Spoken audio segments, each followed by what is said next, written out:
Everyone wants to live an inspired life, yet so many people search for happiness following the footsteps of peers and taking advice from people who have different values and outcomes to which they're searching. There are people born into wealth, graduated from the best universities in the world, and there are people who have none of that and yet are living extraordinary lives full of fulfillment and reward. The purpose of this podcast is to share insights and strategies that allow you to question the status quo and think freely, so you can design your life and be who you want to be. We get one life. Time is our most valuable asset. I believe that when we're free and able to focus on meaningful work, we become better human beings. This is Always Free, and I'm your host, Jason Greystone. Welcome to the leading podcast for financial empowerment and wealth creation. Subscribe to this podcast so you don't miss an episode. You can connect with Jason on social media and subscribe to the Jason Greystone YouTube channel for weekly videos. Don't forget to also subscribe to the weekly newsletter to receive frequent educational content and action steps to help you design your life so you can be who you want to be.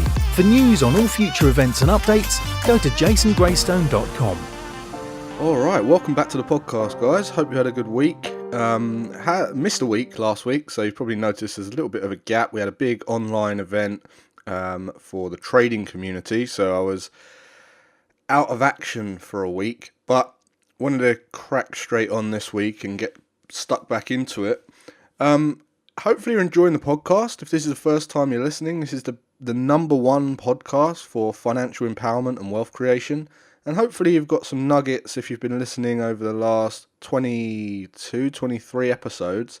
You've got some nuggets and you've found some value and some take-home key bits of information and ideas that you've been able to, instantly, directly action in your life that can immediately have effect or transformational effects in some cases. So, if you haven't already given a little review to this, please just take 5 seconds to give it a little review and give it a little rating as well. I think that at the time of this recording, I've got about 1 or 2 to get to for 100 reviews. There's about 178 5-star ratings, but there's about 98 or 99 reviews. So who's going to be the 100th? So this week, what I really wanted to talk about, I've got a couple of things I want to talk about really, and it all span off of a conversation and a post that I saw actually.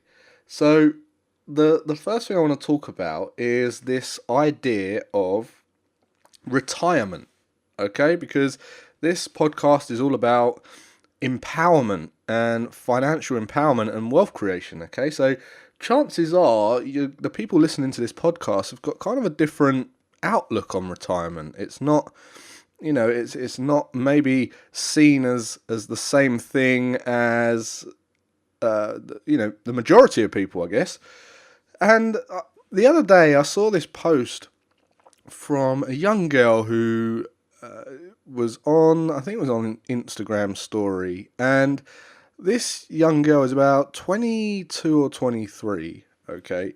And the post was basically a dark kind of morning. She was leaving for work, and the text over the story said, "My dad retires today, I'm so jealous." Now, this is a 22 or 23-year-old girl wishing her life away, being jealous of her dad, who is 40 years ahead of her, plus.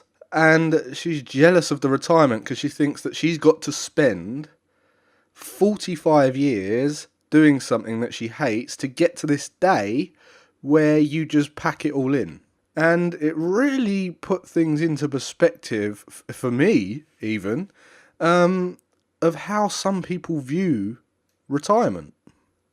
And I guess I'd never really sat and thought about it before, but retirement is just, what we must understand is retirement is just something that's been created by corporations.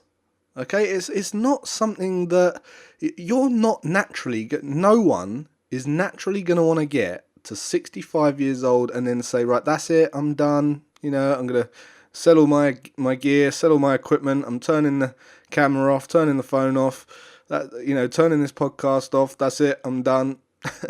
It's not a thing. That isn't what we want to do. We've got this urge to want to help and serve. And plus, when you're 65, you're not going to feel 65, you're just going to feel the same.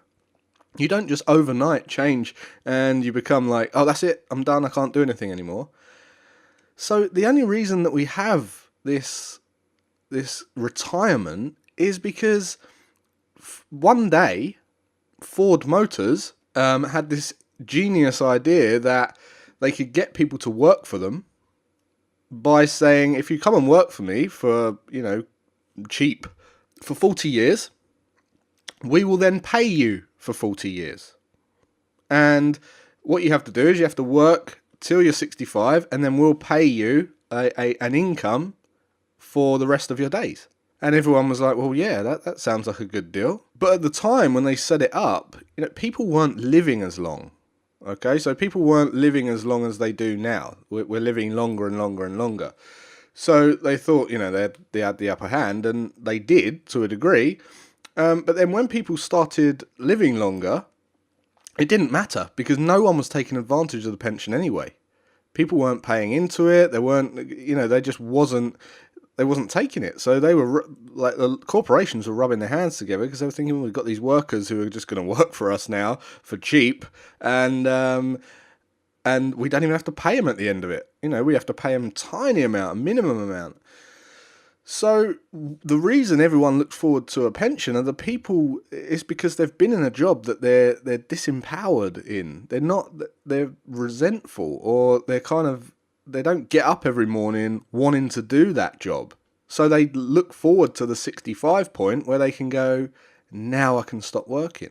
But I would much rather not look forward to being 65. I would much rather build the life and spend every day doing something that you enjoy, so that retirement isn't a thing. Like, retirement is just a made up term and a made up action that takes place in corporations. It's not, it's not compulsory. You don't have to retire.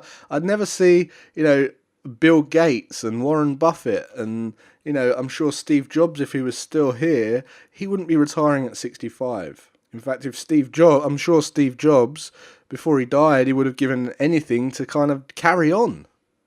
And that's what happens. That's what happens when we're driven and we're motivated by doing something that we enjoy and that we love and we're passionate about.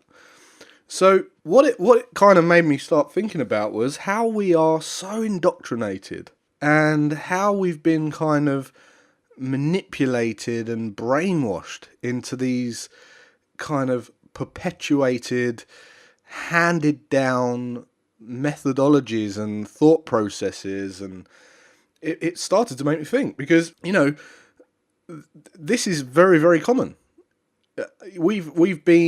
Society has been constantly driven down and preached to in terms of what we should and shouldn't do. And this has been going on for centuries and centuries and thousands of years, by religion even. And it's always been this kind of manipulation towards you should give more than you should receive. So, last week's episode about the kind of altruistic and narcissistic tendencies and qualities and the balance being both, this is kind of the same thing. We've always been kind of pushed towards the idea that it's better to give than to receive, and that message, even with pensions and retirement, you should give us 40 years of your life, and the only people that end up benefiting are the perpetuators of the message. So and they end up doing the opposite, and as a result, they amass huge fortune and influence. Religions, for instance. You see the churches where they say it's better to give than to receive, and I think Jesus himself said it's more blessed to give than to receive, but it's an incomplete truth. And if you look at the churches, they are multi-billion dollar companies. They are raking it in. I've seen some of these churches, they look like stadiums where they've got these high-tech sound systems and they look like stadiums. And What it means is whilst the people are kind of pushing that message, they're usually doing the opposite, and they're the rich ones. So take Ford Motors, for instance. They were the ones pushing pensions and retirement. They're one of the biggest companies on the planet. And at the time, Henry Ford was one of the richest men on the planet. So you have to be careful about what you hear and what advice you take, because they're usually incomplete truths. And the ones that end up breaking through, like you guys, are the ones that actually stand up one day and go, no, actually, I'm going to take a bit more. I want a bit more. And if you don't do that, you start letting people dictate to you and push you around, and you end up letting them do that all your life until you're thinking, God, I can't wait till I'm 65 and I can retire. And I've spoke about all this before in terms of, you must get on the property ladder, and I did a video on that, and I was having a conversation about property last night, and how, people who say you have to get on the property ladder haven't necessarily achieved the level of financial independence that you're after, and then you later realise that that's because buying a house to live in has nothing to do with financial independence. It's not related at all, and that's another example of that kind of message that's pushed down. But they're not doing well because they've been told they should be pushed down. And who's the perpetuator of that message? The banks. And are the banks rich? Yes, the banks are very, very rich. We seem to just happily go along with what other people are doing because we fear being the odd one out. And the truth is, if you're doing what the perpetuators do, the rich people do, the wealthy people do, you are going to be going against the grain. You are going to be the minority. And that's why. Because it's a way of, the people who control the masses are the minority. But it's the minority that have the dream life. There's a really good video I want to share with you. I'll put the link in this description. But there's this video I watched on YouTube where they did this experiment in a doctor's waiting room, and they set it up so that they had to do this funny. When the bell rang, the actor had to stand up, okay, while the bell rang, and then they sat back down, and then more people came into the waiting room, and this actor kept doing it, and the actor said, "Oh, they said that I just had to do this." And then over the course of the time, the waiting room starts to fill up and everyone is doing it. Everyone's standing up and sitting down when this bell goes off, and it's because no one wants to be the odd one out. No one wants to be left out. So go and check that video out. But really where this went to, what the actual topic, for the podcast this week, I wanted to talk about how this kind of plays out in business as well. Because what we do is I see these people starting a business, right? And starting a business, it can be daunting, and it's something that's new to some people. But it's especially difficult when the first thing that they believe they've got to go and do is spend loads of money. Okay? One thing you see people do is they start the business and immediately they're giving away their products to friends or giving discounts to friends. But they should be the ones actually supporting you. If anything, they should be paying more. Right? Because you're just getting the business off the ground. And if you're kind of giving away freebies and all that, that's not going to last very long. That's not a very good business model. But secondly, I see it so many times, and I don't know if it's because people hate focusing on sales and going to actually get sales, but the first thing they do is decide that the most important thing that I've got to get is business cards and flyers and leaflets, and they spend hundreds of pounds getting business cards, and at that point they don't even know if their business or product has a demand, or they don't even know if they haven't tested the concept. They haven't actually gone out and tried to push it. But no, they're getting all these business cards because they think that's going to make them look like a business, and it's just what they've been told. Guess who the biggest perpetuators of that message were?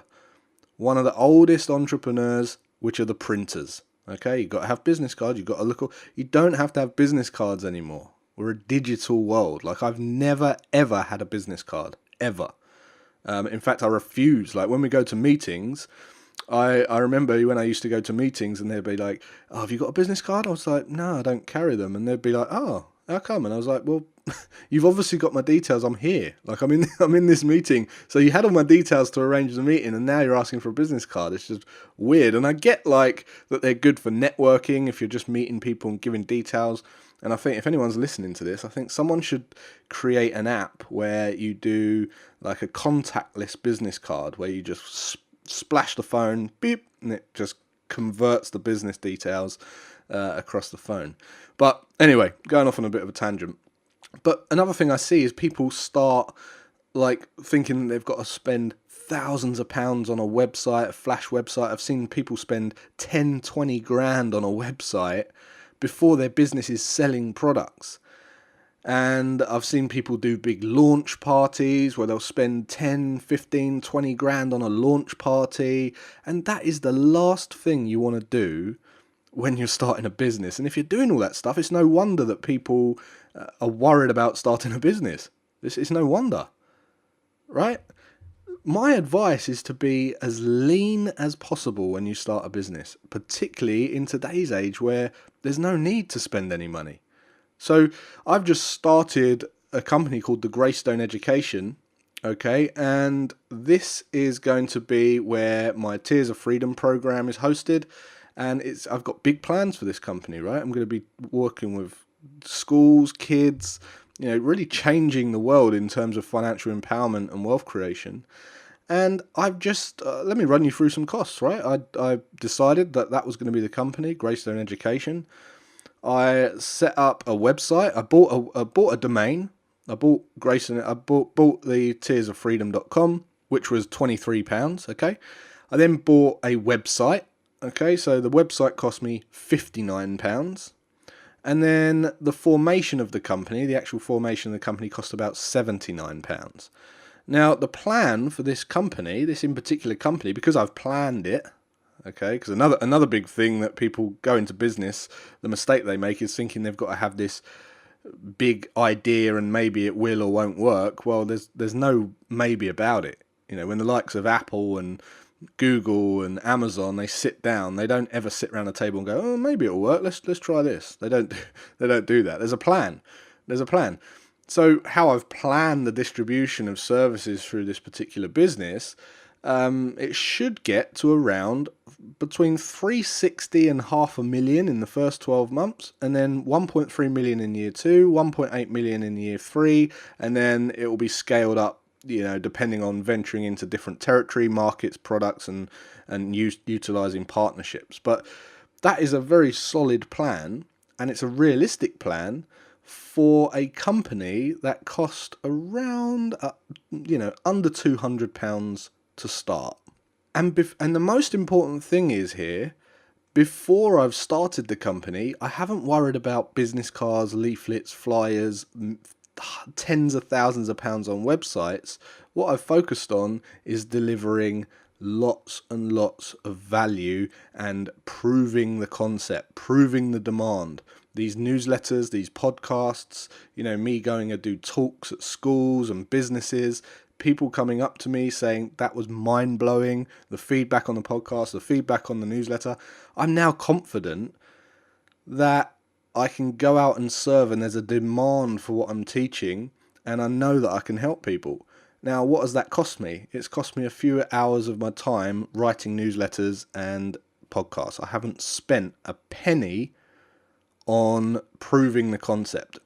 So I just want to kind of round it up. I hope that's, I don't want to go on for too long about this, but the really take home from this podcast is the perpetuators of certain messages that the masses are, abide to, are usually the ones that you want to copy. They're the ones who are doing the complete opposite to the message they're giving out, and you need to be careful of how you take that information. And if you really want to succeed and excel, you need to consider doing what they're doing and not what the masses are doing. And when you do it all the right way and you do it on your terms and you don't blow a load of money starting a business on stupid stuff, and you're methodical in your approach, you don't have to ever worry about retirement, because you're going to have an amazing life, an empowered life, an inspiring life, and you're going to spend the time doing what you want to do. And you won't be thinking about this 65-year-old retirement age, because it's just a made-up date in the company calendar. That is it. So hopefully you got a little take home from that. Don't go and blow loads of money on starting a business if you're about to. Don't do launch parties, don't do websites, don't do business cards. Just give value, get feedback, prove the demand is there, then start dripping some money into it, and then you can take it from there. So hopefully you got value from this episode. If you did, please share it with someone else who'd like to hear it. If someone's thinking about starting a business, or if someone's always going on about retiring and all that kind of stuff, share this podcast with them. Give it a little rating and review as well, again. And have a great rest of your day, and I'll see you next week.